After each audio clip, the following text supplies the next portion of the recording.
Bonjour tout le monde. Aujourd'hui, je vais vous parler du projet sur lequel j'ai travaillé, qui porte sur l'expérience des familles d'enfants suivis en soins palliatifs à l'urgence pédiatrique.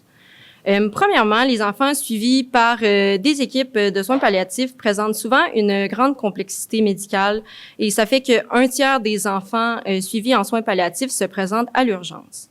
L'équipe de recherche a déjà proposé un modèle pour une approche de soins à l'urgence pour les enfants avec des besoins palliatifs qui était basé sur les expertises des soignants.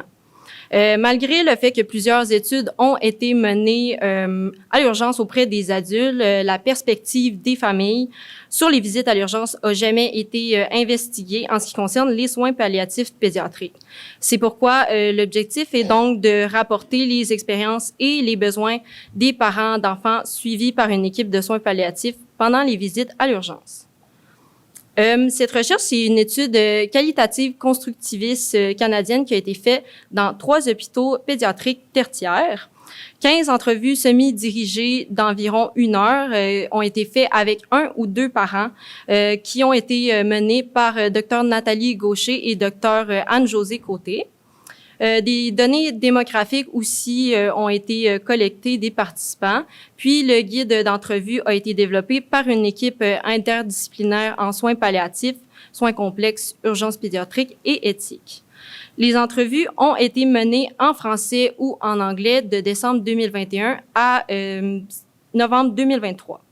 Puis, les enfants qui étaient éligibles à la recherche devaient avoir visité au moins une fois l'urgence depuis leur suivi en soins palliatifs. Les entrevues ont pour but d'explorer les expériences des soins, les priorités et les besoins des familles. Elles ont été transcrites verbatim, puis le logiciel qui a été utilisé pour l'analyse qualitative a été le logiciel NVivo version 14.0 et elles ont été codées par 3 chercheurs pour identifier les thèmes émergents. Une triangulation des données a aussi été faite entre les 3 centres participants pour permettre d'enrichir l'analyse. En ce moment, 12 entrevues ont été menées avec 13 parents qui incluent 11 mères et 2 pères. L'analyse en cours a permis d'identifier 5 principaux thèmes on peut le voir ici. Donc, le premier thème émergent, c'est le besoin d'éviter l'urgence à tout prix, comme on peut voir dans le témoignage. Il y a aussi le temps d'attente à l'urgence qui a été mentionné par plusieurs parents qui aimeraient être dans une salle plus rapidement, étant donné que c'est plus pratique pour leurs enfants. Il y a aussi, les parents mentionnent un environnement bruyant, un manque d'espace et aussi de lèvres patients. Il y a aussi, les parents ont l'impression que certains professionnels de la santé sont inconfortables avec des discussions sur les objectifs et niveaux de soins, qui est un sujet assez délicat. Par contre, ils rapportent une communication, somme toute, assez positive avec les professionnels de la santé. Puis, finalement, le dernier thème qu'on a pu voir, c'est la continuité des soins à l'urgence. Donc, les parents aiment que les médecins qui connaissent leurs enfants soient disponibles pour eux à l'urgence, étant donné qu'ils savent ce qui fonctionne avec leurs enfants. Dans les études passées, des enjeux similaires à ceux trouvés dans notre étude a été identifié. Une discussion assez tôt sur l'objectif des soins peut améliorer la qualité des soins et ça peut diminuer aussi les interventions faites à l'urgence. L'environnement est également pas adapté pour les familles, donc ça les incite à vouloir éviter l'urgence à tout prix.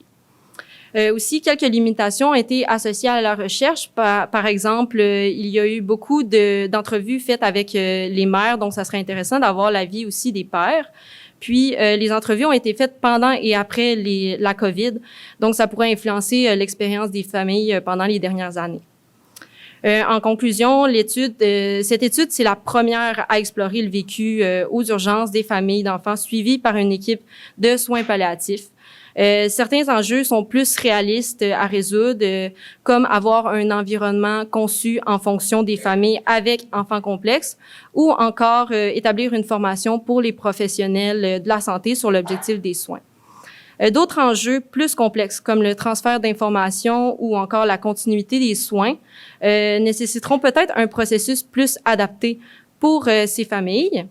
Puis, une prochaine avenue serait d'investiguer comment l'organisation des soins des enfants suivis en soins complexes ou en soins palliatifs à travers le Canada pourrait avoir un impact sur leur visite à l'urgence.